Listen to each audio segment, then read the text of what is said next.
राम प्रसाद बिस्मिल का जन्म 11 जून 1897 को उत्तर प्रदेश में स्थित शाहजहांपुर में हुआ।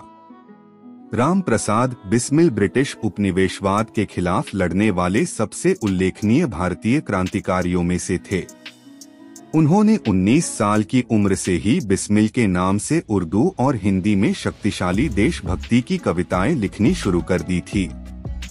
बता दें कि उन्होंने भगत सिंह और चंद्रशेखर आजाद जैसे नेताओं के साथ हिंदुस्तान रिपब्लिकन एसोसिएशन का गठन किया और 1918 के मैनपुरी षड्यंत्र और 1925 के काकोरी षड्यंत्र में भाग लिया। काकोरी षड्यंत्र में भाग लेने के लिए मात्र 30 वर्ष की आयु में 19 दिसंबर 1927 को गोरखपुर जेल में वे शहीद हो गए थे। जेल में रहते हुए उन्होंने मेरा रंग दे बसंती चोला और सरफरोशी की तमन्ना जैसे देशभक्ति गीत लिखे। UPSC result question paper feature सामान्य ज्ञान UPSC notes Hindi home general knowledge Ramprasad Bismil का जीवन परिचय। रामप्रसाद बिस्मिल का जीवन परिचय by Chelsea Raghuvanshi updated Saturday 11 June 2022 13:56 IST पर। रामप्रसाद बिस्मिल का जन्म 11 जून 1897 को उत्तर प्रदेश में स्थित शाहजहांपुर में हुआ। रामप्रसाद बिस्मिल ब्रिटिश उपनिवेशवाद के खिलाफ लड़ने वाले सबसे उल्लेखनीय भारतीय क्रांतिकारियों में से थे। उन्होंने 19 साल की उम्र से ही बिस्मिल के नाम से उर्दू और हिंदी में शक्तिशाली देशभक्ति की कविताएं लिखनी शुरू कर दी थी। बता दें कि उन्होंने भगत सिंह और चंद्रशेखर आजाद जैसे नेताओं के साथ हिंदुस्तान रिपब्लिकन एसोसिएशन का गठन किया और 1918 के मैनपुरी षड्यंत्र और 1925 के काकोरी षड्यंत्र में भाग लिया। काकोरी षड्यंत्र में भाग लेने के लिए मात्र 30 वर्ष की आयु में 19 दिसंबर 1927 को गोरखपुर जेल में वे शहीद हो गए थे। जेल में रहते हुए उन्होंने मेरा रंग दे बसंती चोला और सरफरोशी की तमन्ना जैसे देशभक्ति गीत लिखे। क्यूएट यूजी 2024 स्कॉलरशिप दिखाओ दम फीस भरेंगे हम। राम प्रसाद बिस्मिल के जीवन से जुड़ी महत्वपूर्ण बातें। राम प्रसाद बिस्मिल का जन्म एक नगर पालिका कर्मचारी मुरलीधर और उनकी पत्नी के घर हुआ था। उन्होंने घर पर हिंदी और मौलवी से उर्दू सीखी। पिता की आपत्ति के बावजूद उन्हें अंग्रेजी मीडियम के एक स्कूल में भर्ती कराया गया। वह आर्य समाज के सदस्य थे और स्वामी दयानंद सरस्वती की किताबों से प्रेरित थे। धन की कमी के कारण उन्हें स्कूल छोड़ने के लिए मजबूर होना पड़ा था, लेकिन फिर भी उन्होंने कविता पढ़ना और लिखना नहीं छोड़ा। जब वे 18 वर्ष के थे तब एक भारतीय राष्ट्रवादी और आर्य समाज मिशनरी भाई परमानंद को मौत की सजा सुनाई गई। इसे देख उनमें देशभक्ति की भावना जागृत हो गई। परमानंद की मृत्युदंड को पढ़कर उन्होंने मेरा जन्म शीर्षक से एक हिंदी कविता की रचना की, जिसका उन्होंने अंग्रेजी और बंगाली रचनाओं में भी अनुवाद किया। उन्होंने मातृवेदी नामक एक संस्था बनाई और स्कूल शिक्षक गेंदा लाल दीक्षित से संपर्क किया। वे दोनों क्रांतिकारी विचारों को साझा करते थे और देश के युवाओं को ब्रिटिश सरकार से लड़ने के लिए संगठित करना चाहते थे। इस बीच बिस्मिल ने देशभक्ति और राष्ट्रवादी विषयों के साथ मूल और अनुवादित सभी कार्यों को जनता में वितरित करने के लिए प्रकाशित किया।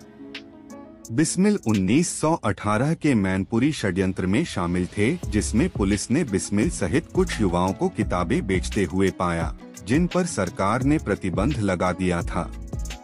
बिस्मिल यमुना नदी में कूदकर गिरफ्तारी से बच गए।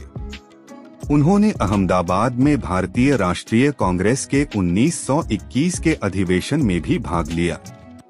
बिस्मिल सचिंद्र नाथ सान्याल और जादूगोपाल मुखर्जी के साथ हिंदुस्तान रिपब्लिकन एसोसिएशन HRA के मुख्य संस्थापकों में से एक थे। संगठन की स्थापना 1924 में हुई थी और इसका संविधान मुख्य रूप से बिस्मिल द्वारा तैयार किया गया था।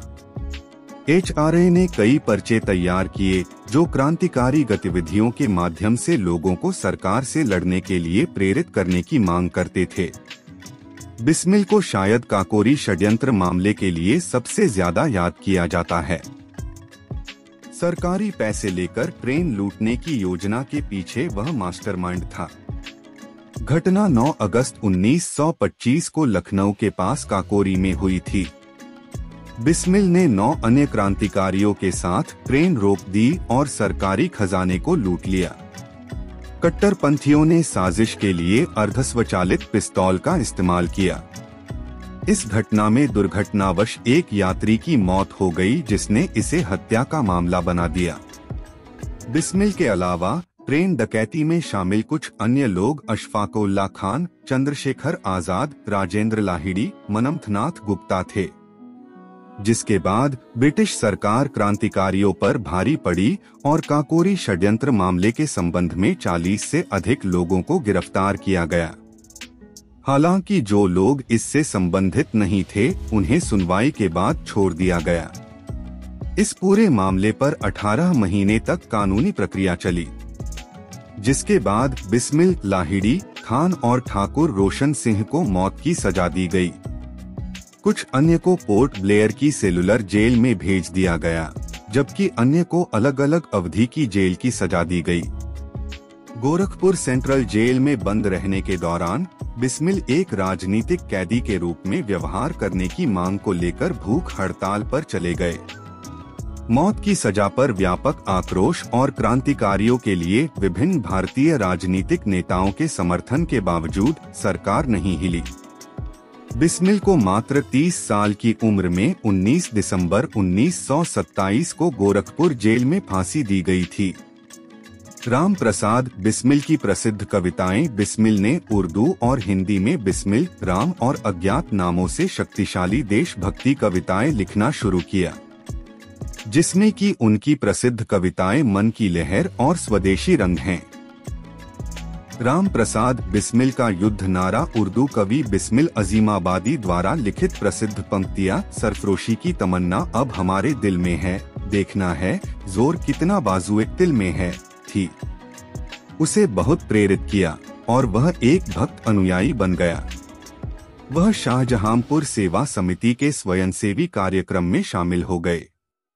उन्होंने लोगों का ध्यान आकर्षित करने के लिए मेरे देशवासियों के लिए एक संदेश नामक एक पुस्तिका प्रकाशित की। रामप्रसाद ने कई बंगाली रचनाओं का हिंदी में अनुवाद किया।